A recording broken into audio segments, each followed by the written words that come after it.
बृहन्दाणं नमो सिद्धाणं नमो आयर्याणं नमो वज्रायाणं नमो लोये सर्वसागुणम्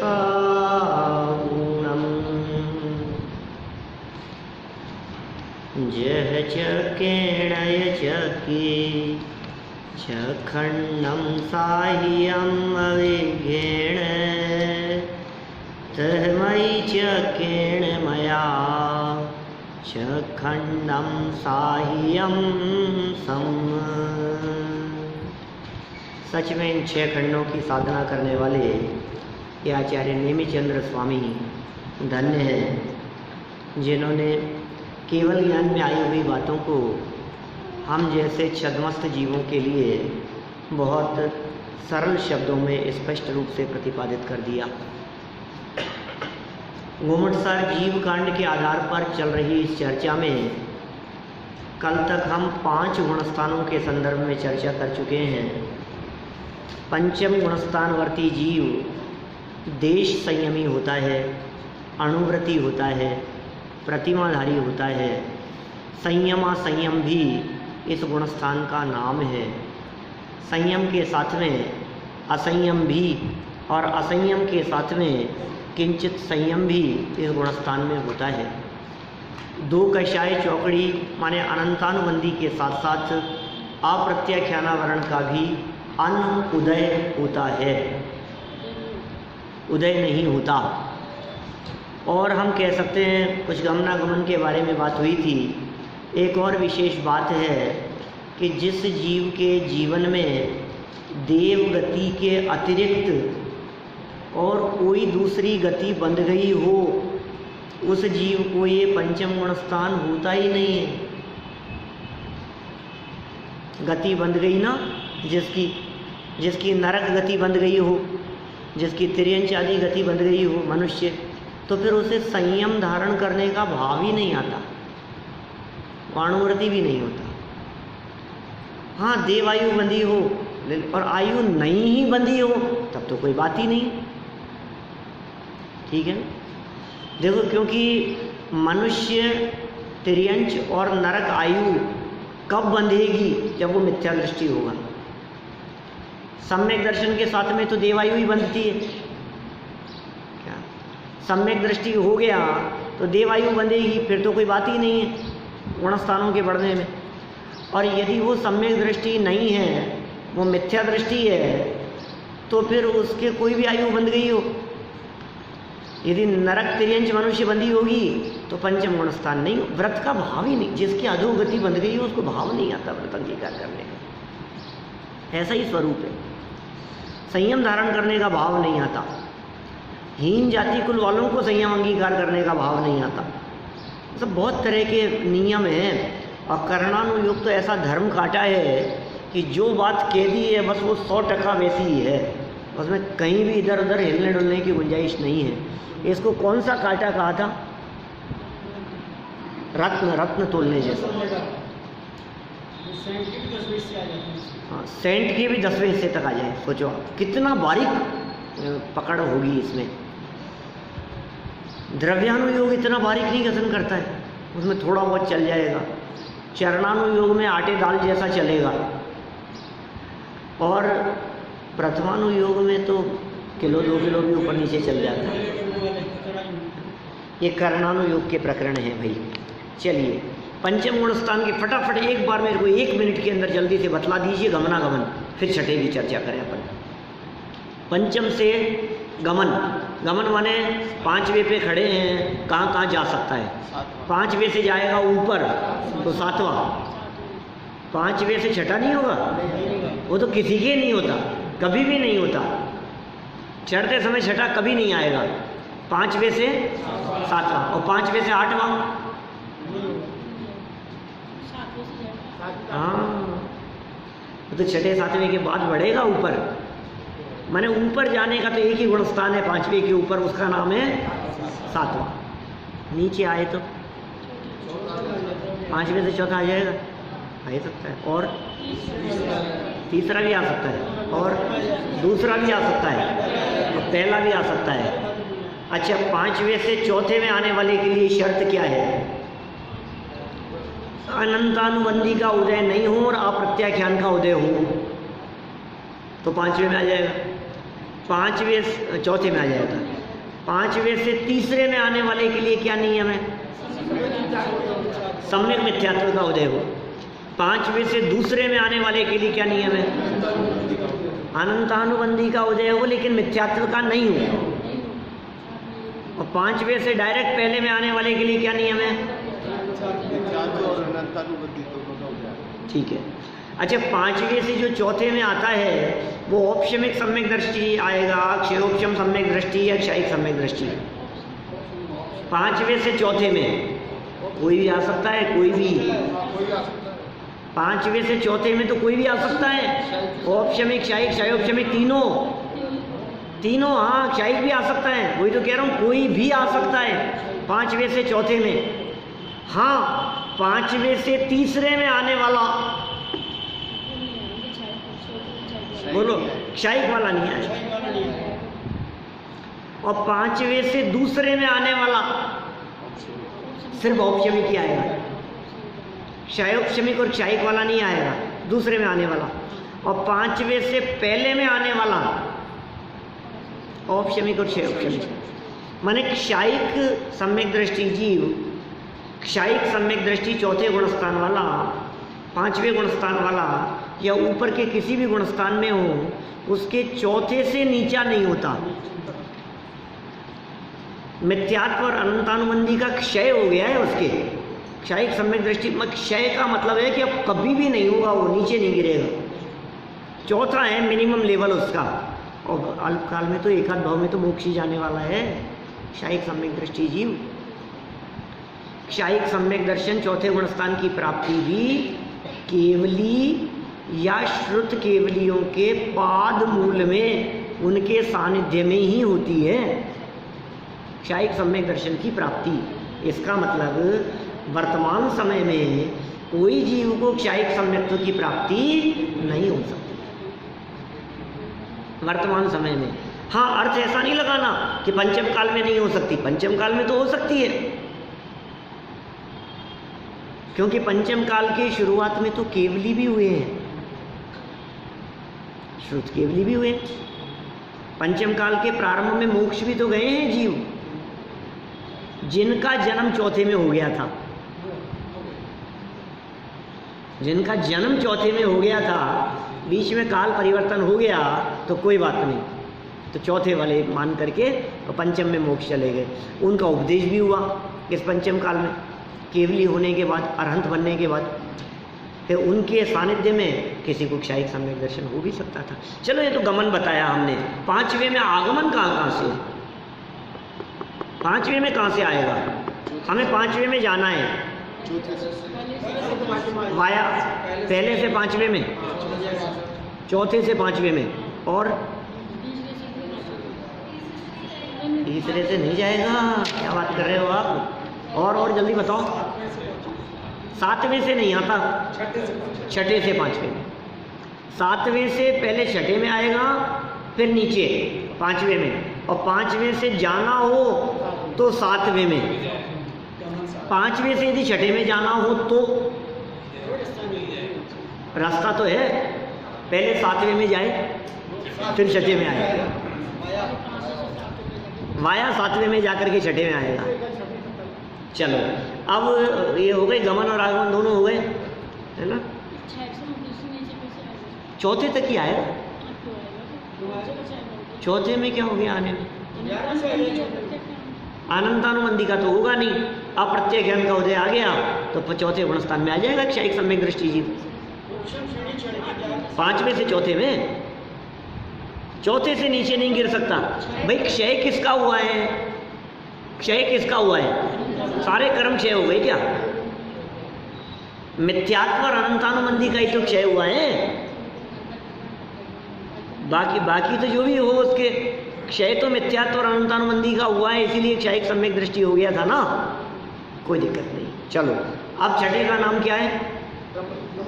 प्रमत्त संयंत्र। अप्रमत्त नहीं, प्रमत्त संयत। सातवें का नाम अप्रमत्त, पांचवें का नाम देश विरत, ठीक है। चौथे का नाम अविरत सम्यक्त्व, पहला मिथ्यात्व, दूसरा, तीसरा मिश्र का दूसरा नाम सम्यक मिथ्यात्व। चलो आ जाओ, छठे में आ जाओ। प्रमत्त संयत नाम है इसका। जिस सम्यक दृष्टि ज्ञानी पुरुष ने निज द्रव्याश्रित पुरुषार्थ द्वारा पंचम गुणस्थान से अधिक शुद्धि प्राप्त करके, ओहो, पांचवें से ज़्यादा शुद्धि प्राप्त करके निश्चय सकल संयम प्रकट किया है, और साथ में कुछ प्रमाद भी वर्तता है। निश्चय सकल संयम तो हो गया, और साथ में कुछ प्रमाद भी वर्तता है, उसे प्रमत्त संयत गुणस्थान कहते हैं। आप जानते हैं प्रमत्त माने होता है प्रमाद। व्रतों के अंदर अतिचार अनाचार लगा बैठा नहीं, ऐसा मत कहो। व्रतों में कोई अतिचार अनाचार नहीं है, लेकिन प्रमत्त है, प्रमाद है। क्या प्रमाद है? कि अपने स्वरूप में नहीं टिक पा रहा है और बाहर आया, ये प्रमाद है। इसका नाम प्रमत्त संयत। कोई अतिचार नहीं, 28 मूल गुणों का पालन करेंगे, निरतिचार पालन करेंगे, दृढ़ता से पालन होता हुआ दिखाई देगा। 28 मूल गुण होंगे, मुनि भूमिका है ये, छठे गुणस्थान की भूमिका। अकेला छठा नहीं है, सातवां भी साथ में होता है, लेकिन पंचम गुणस्थान से ज़्यादा विशुद्धि और प्रमाद सहित अवस्था वो छठा गुणस्थान है। संयम, सकल संयम है यहाँ। अनंतानुबंधी आदि 12 कषायों का अभाव होने से पूर्ण संयम भाव होने के साथ संज्वलन कषाय और 9 कषाय की यथासंभव तीव्रता रहने से संयम में मल को उत्पन्न करने वाला प्रमाद भी होता है। इसलिए इस गुणस्थान की प्रमत्त संयत संज्ञा सार्थक है। सुनो सुनो सुनो, क्या कह रहे हैं यहाँ? क्या कह दिया है? क्या बात कह दी? अनंतानुबंधी आदि 12, कौन कौन सी होगी भैया अनंतानुबंधी 12 में? अनंतानुबंधी, अप्रत्याख्यान और प्रत्याख्यान, ये 12 हो गई। अनंतानुबंधी क्रोध, मान, माया, लोभ, चारों साथ में जुड़ेगी। वास्तव में जो अपन ऐसा फास्ट बोलते हैं ना, एक्चुअल नाम क्या है इनके? अनंतानुबंधी क्रोध, अनंतानुबंधी मान, अनंतानुबंधी माया, अनंतानुबंधी लोभ, ये 4। फिर अप्रत्याख्यान क्रोध, अप्रत्याख्यान मान, अप्रत्याख्यान माया, अप्रत्याख्यान लोभ, 8 हो गए। फिर प्रत्याख्यान क्रोध, प्रत्याख्यान मान, प्रत्याख्यान माया और प्रत्याख्यान लोभ, इन 12 कर्म प्रकृतियों का अभाव, इन 12 का तो अभाव, इसलिए पूर्ण संयम, छठे गुणस्थान की बात कर रहे हैं। और अब कौन सी बच गई? संज्वलन की 4 और हास्य रति वगैरह 9। हास्य, रति, अरति, शोक, भय, जुगुप्सा, स्त्रीवेद, पुरुषवेद, नपुंसकवेद, ये 9। तो बोले इन सबका यथासंभव तीव्र उदय, छठे गुणस्थान में इन सबका तीव्र उदय होने से प्रमाद रूप दशा है। तीव्र प्रमाद माने यही कि अपने आत्मा में लीन नहीं है। छठे गुणस्थान के काल में अणुव्रत, महाव्रतों को पालने का भाव आ रहा है। छठे गुणस्थान के काल में विहार का भाव आ रहा है, आहार का भाव आ रहा है, गमन कर रहे हैं, चल रहे हैं, विश्राम कर रहे हैं, ये सारे भाव छठे गुणस्थान के हैं मुख्य रूप से। ग्रंथ लेखन का भाव आ रहा है। छठा और 7वां, ये दोनों गुणस्थान इस तरह से साथ में होते हैं जैसे घड़ी का पेंडुलम, दीवार घड़ी के ऊपर जिस तरह वो झूलता रहता है ना, इधर गया फिर इधर गया, ऐसे ऐसे झूलता रहता है।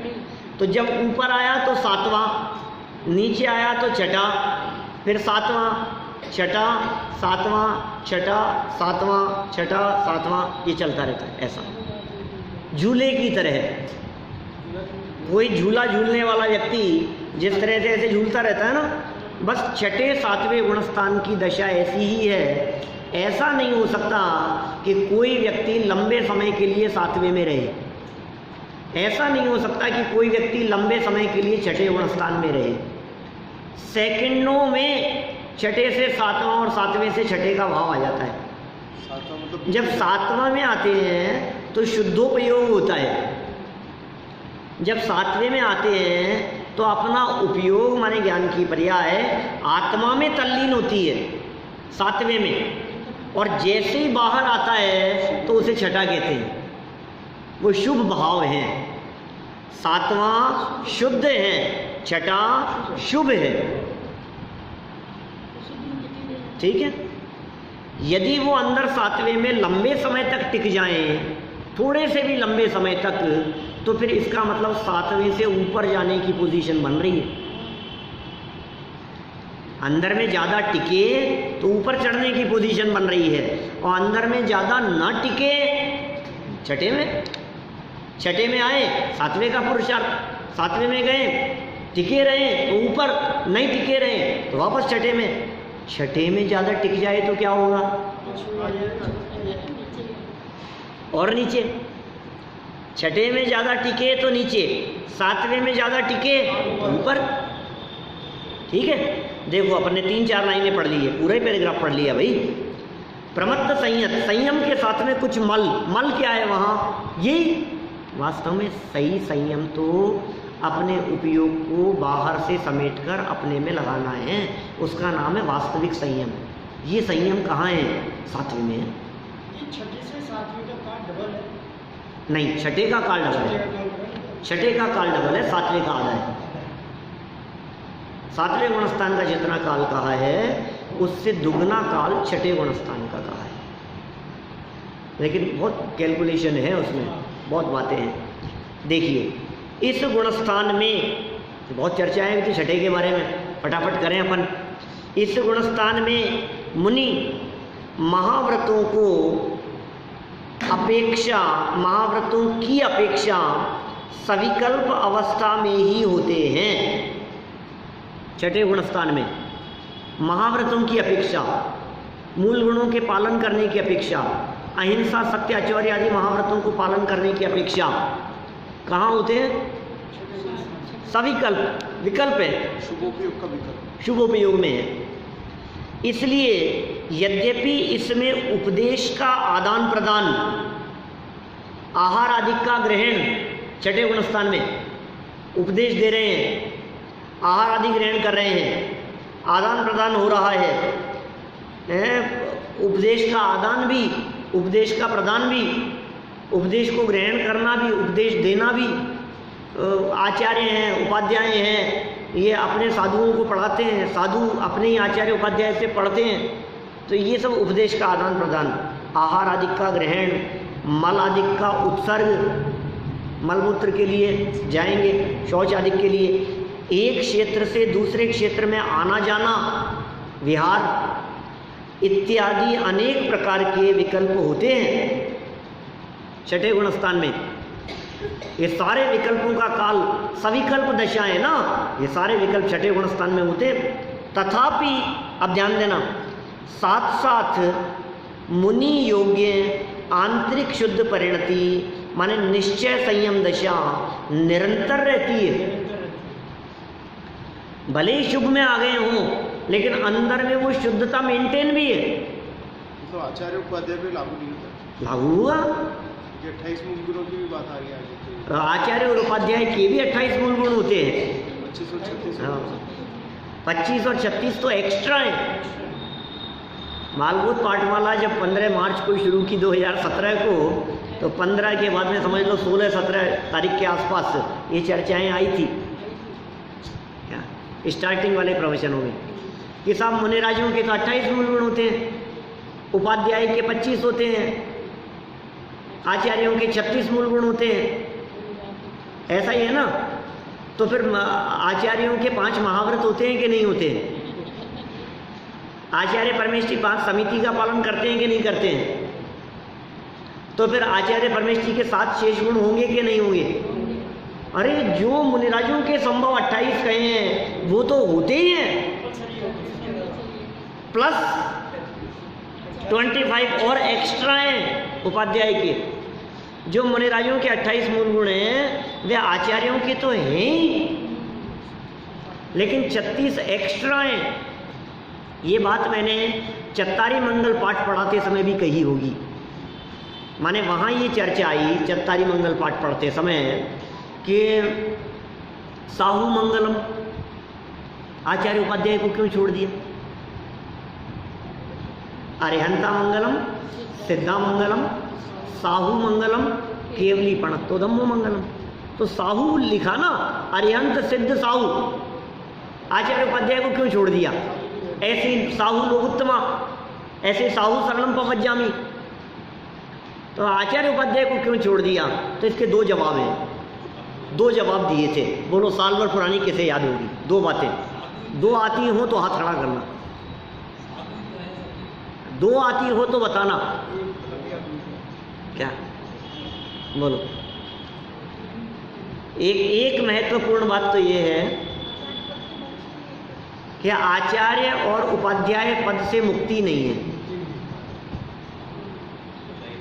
साधु बनकर के ही मोक्ष जा सकते हैं।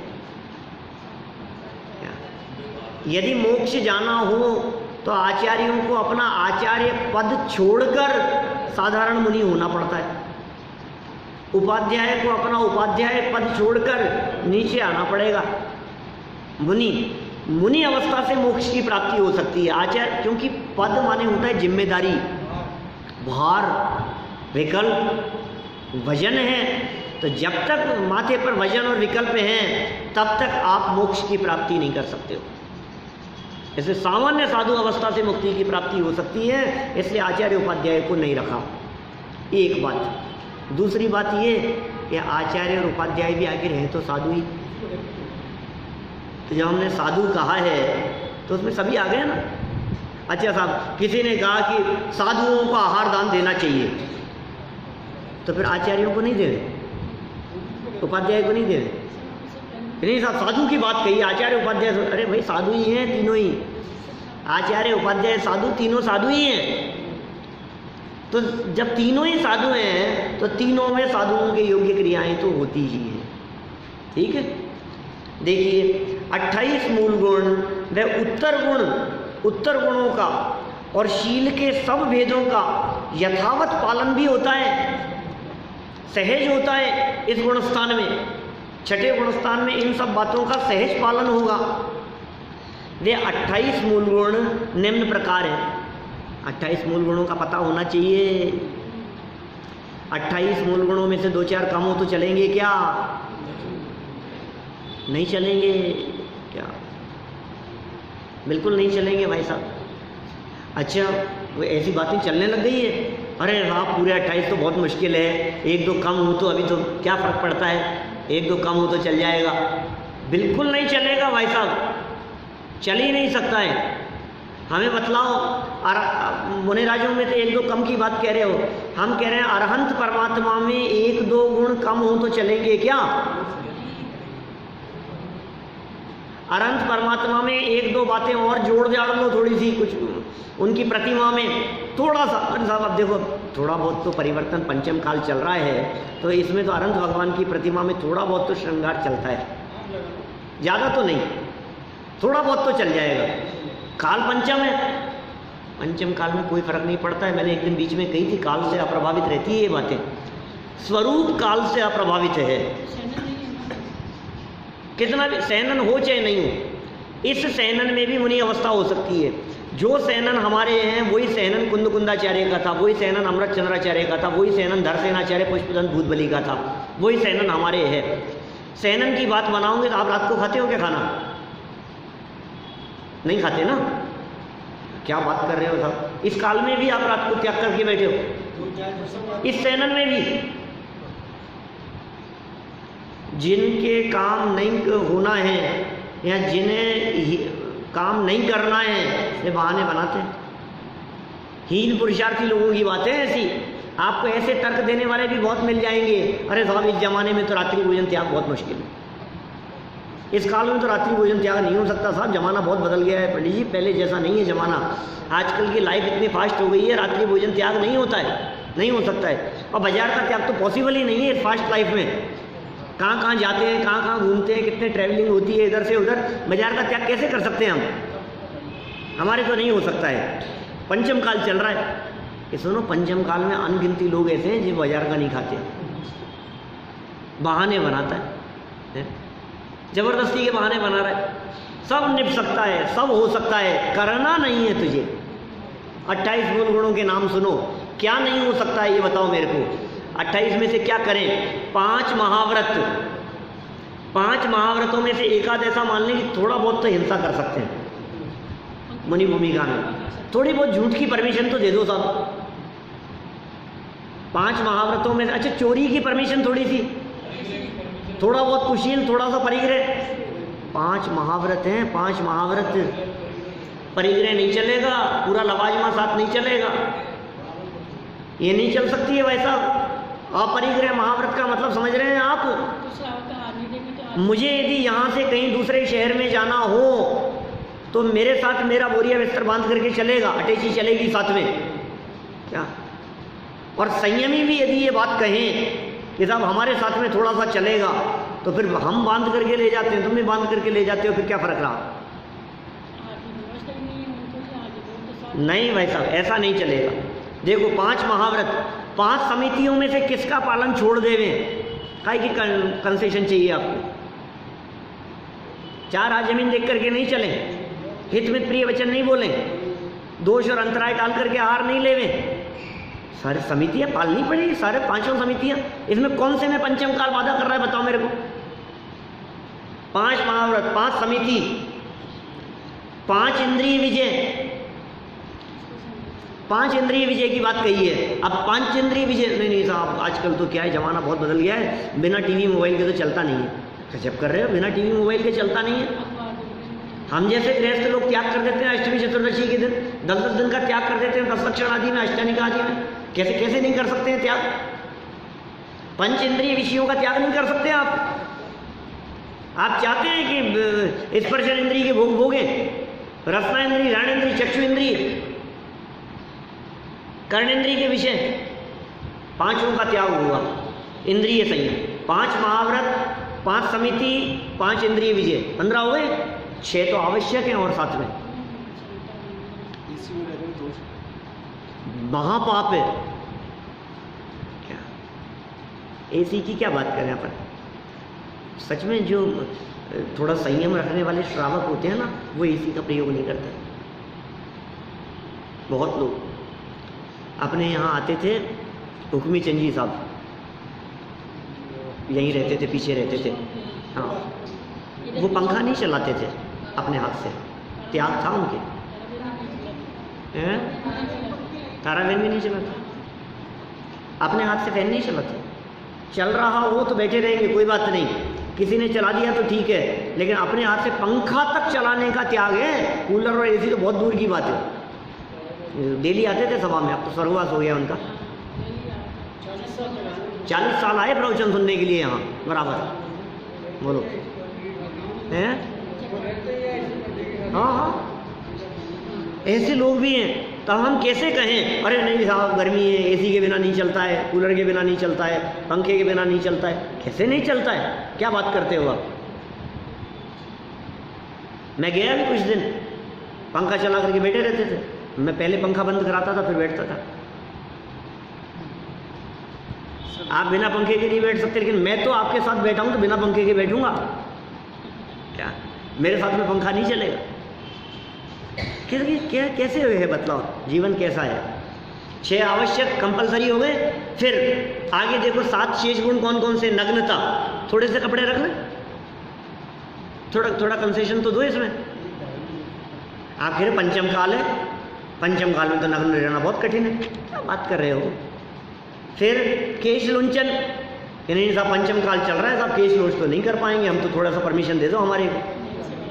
तो फिर स्नान, नहाने की परमिशन दे दो गर्मी में।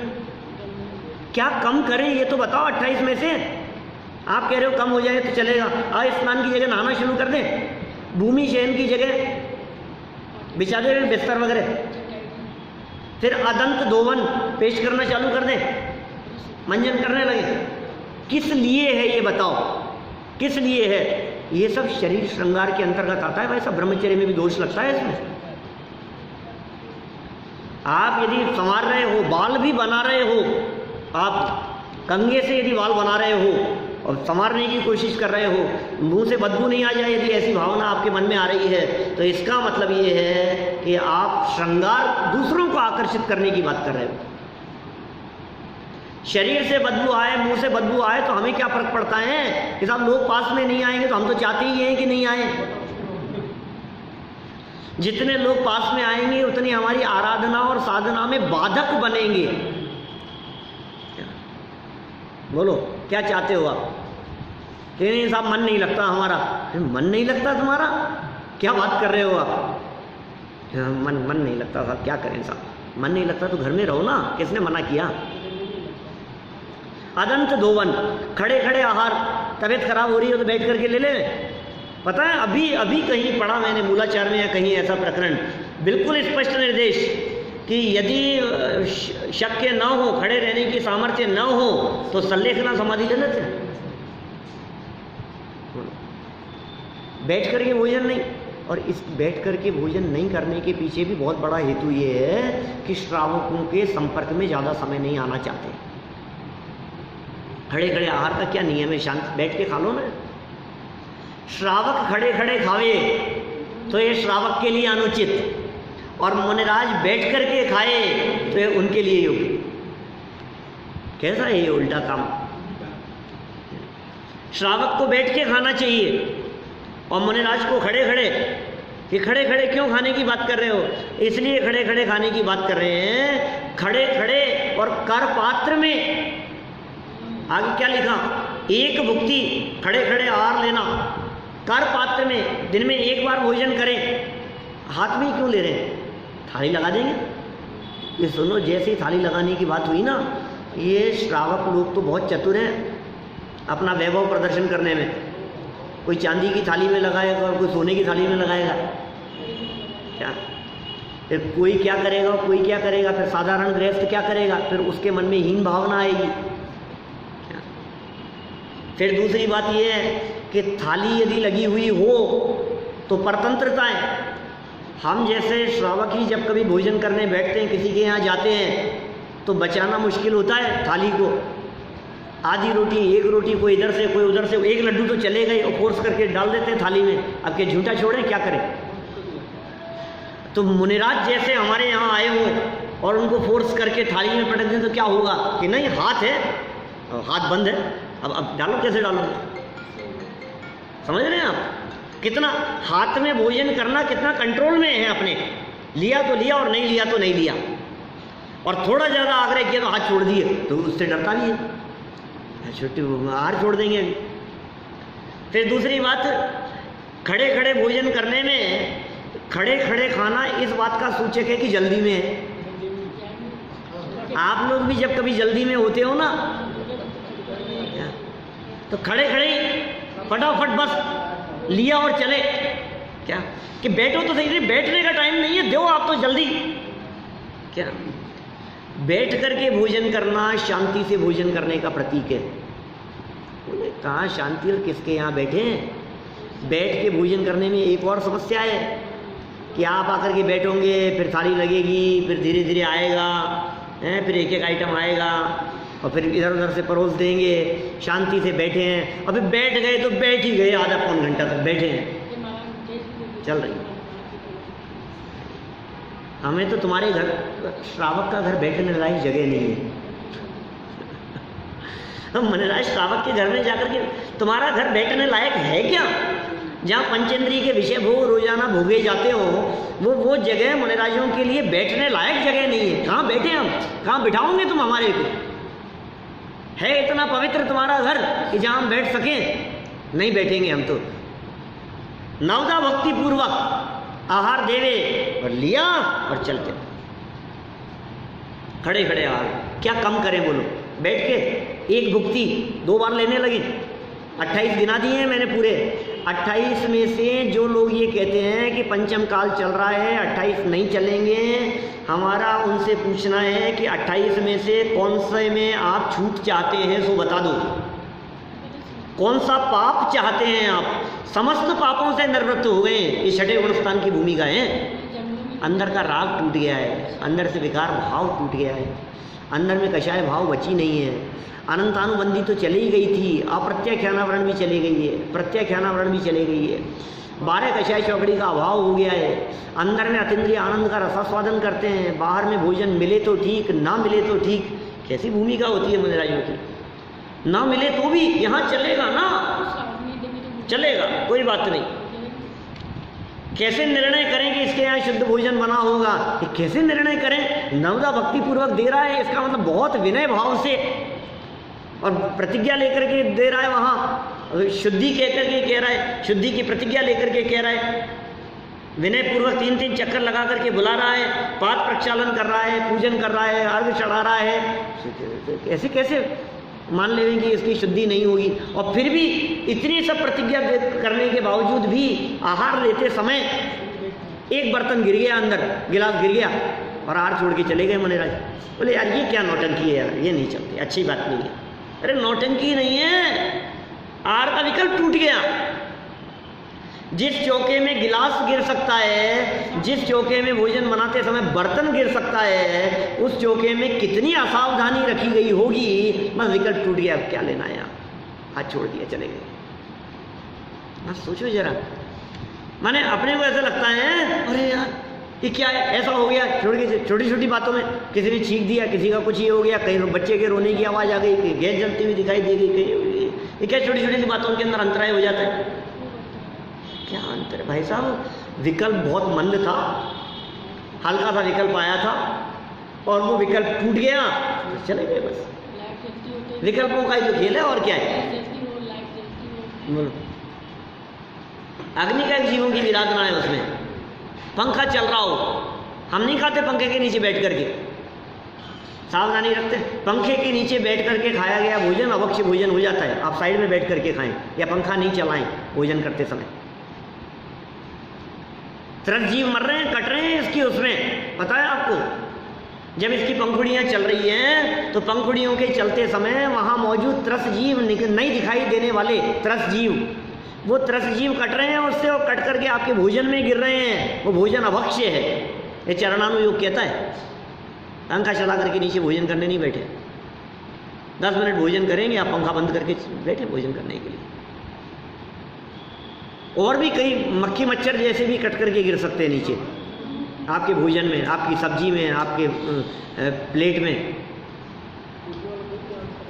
तो ये तो बहुत सावधानी का मार्ग है भाई, दिखावे का मार्ग नहीं है, प्रदर्शन का मार्ग नहीं है, सहजता का मार्ग है, आनंद मग्न जीवन है। देखो किसी अन्य में कोई कमियां दिखे तो उंगली मत उठाना, लेकिन अपन जब मुनि बने तो अपने में ऐसी कमियां न हो, इस बात का विचार विवेक रखना। बात समझ में आ रही?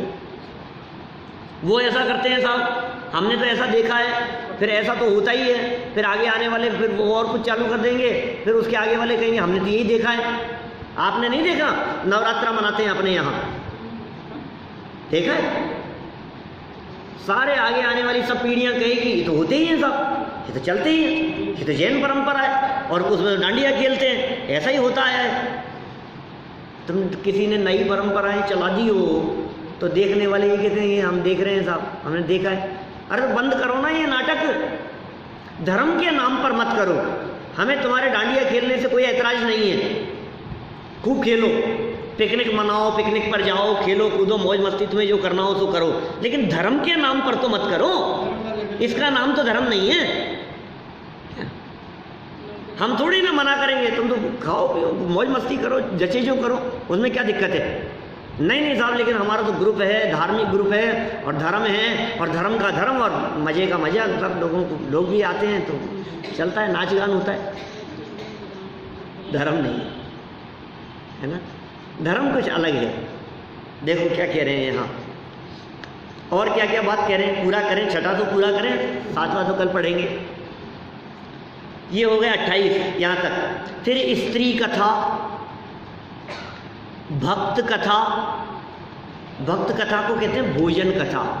भक्त मतलब भुक्त, भोजन ग्रहण करने के लिए भक्त, भोजन कथा। भोजन में क्या क्या है, खाने में क्या बना है, खाने में क्या बनना चाहिए, कौन सी चीज़ कैसे बनाते हैं, कैसे पकाते हैं, यही चर्चा करने लगो।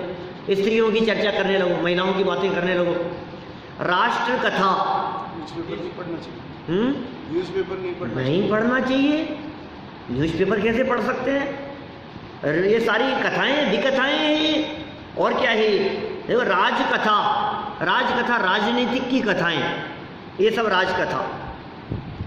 और अवनीपाल कथा, ये कहते हैं चोर कथा, चोरी आदि की बातें, ये 4 विकथा। क्रोध, मान, माया और लोभ, ये 4 कषाय, 5 इंद्रियां, निद्रा और प्रणय, ये प्रमाद हैं। इनके प्रत्येक और संयोगी सब मिलाकर 80 भेद होते हैं। यह प्रमाद संयम में मल उत्पन्न करता हुआ भी छठे गुणस्थान योग्य निश्चय संयम का घात नहीं करता। किंचित, कदाचित हो ना, ये प्रमाद कहा ना, ये प्रमाद के 15 भेद हैं। प्रमाद के 15 भेद कौन कौन से? 4 कषाय, सुनना याद करना, प्रमाद के 15 भेद, 4 कषाय, 4 विकथा, 4 कषाय, 4 विकथा, 5 इंद्रिय विषय, विजय नहीं, इंद्रिय विषय। 4 कषाय, 4 विकथा, 5 इंद्रिय विषय, 13 हो गए। निद्रा और प्रणय माने होता है स्नेह। ये 15 प्रकार की बातें प्रमाद के अंतर्गत आती हैं। सो छठे गुणस्थान के योग्य किंचित कदाचित थोड़ी बहुत हो। कैसे होती होंगी? स्त्री कथा करते हैं, भोजन कथा करते हैं कि नहीं? ये जो प्रमाद है ना भाई साहब, जिस प्रमाद की यहाँ बात कर रहे हैं, इसको सुनकर के कोई व्यक्ति अपने आहार का उपदेश देने लगे, क्या लिखा है ना सब थोड़ा बहुत प्रमाद है छठे गुणस्थान में, तो नहीं। ये कौन सी बातें आएगी इनमें? इनमें वे बातें आएगी जो प्रथमानुयोग के ग्रंथ लिखते समय कदाचित ये खाना और ये नहीं खाना, इस तरह की बातें लिख दी गई हो। समझ में आ रही है बात? ये अभक्ष्य है, ये खाने योग्य नहीं है, इनकी विराधना से ये दोष लगता है, ये ऐसी बातें। राष्ट्र कथा के अंतर्गत कौन सी बातें आएगी? राजनीतिक चर्चाएं नहीं, लेकिन शास्त्र लिखते समय उस देश में वो राजा वहाँ रहता था, ऐसी जो कथा के अंदर जो वर्णन कर दिया है वो राष्ट्र, ये प्रमाद है, थोड़ा सा भूमिका अनुसार निभने लायक है। लेकिन आप देखने लो कौन सी पार्टी जीत रही है, कौन सी क्या हो रही है, और फिर किसी पार्टी का ही प्रचार करने की बात सोचे कोई, ऐसा चलेगा ही नहीं। इसको वोट देना चाहिए, इसका ये होना चाहिए, नहीं भाई। फिर इन 4 विकथाओं के नाम पर समाज सुधार, आजकल तो ऐसी चर्चाएं भी बहुत चलने लगी। समाज सुधार, मुनिराज किस लिए बना जाता है? बोले समाज सुधार के लिए। अरे समाज सुधार के लिए? समाज सुधार का काम समाज के नेताओं का है, आपका काम समाज सुधार का नहीं है। अपना काम तो आत्म कल्याण का है। तो फिर साहब फिर समाज सुधार कौन करेगा? अरे तुम आत्म कल्याण करोगे तो आपकी चर्या को देखकर, आपके उपदेश आदि को सुनकर जिसको सीखना होगा अपने आप सीखेंगे, अपने आप सुधार होगा। समाज की विकृतियों के कहाँ कहाँ सुधारें और हम उनकी विकृतियों को सुधारने में अपना खराब कर दें सब।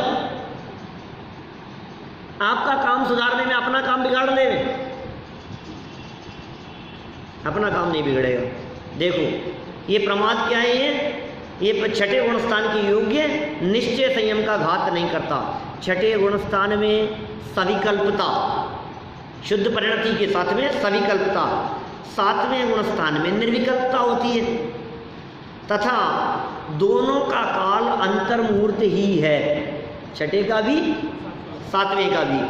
अतः मुनिराज हजारों वर्ष तक भी मुनि दशा में रहें तो उनको अंतर्मुहूर्त में गुणस्थान का पलटन होता रहता है।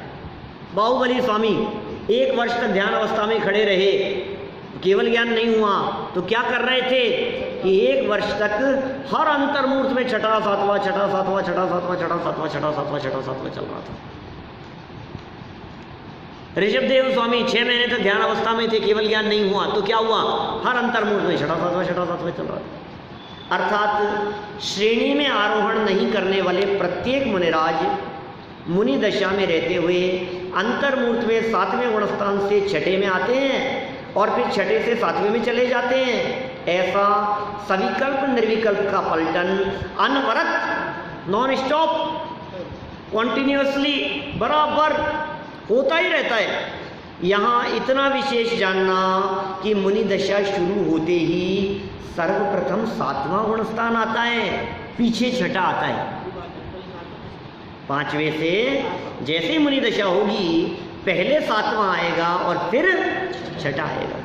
तो इस तरह से ये 6ठे गुणस्थान की बात अपन ने यहाँ पढ़ ली है।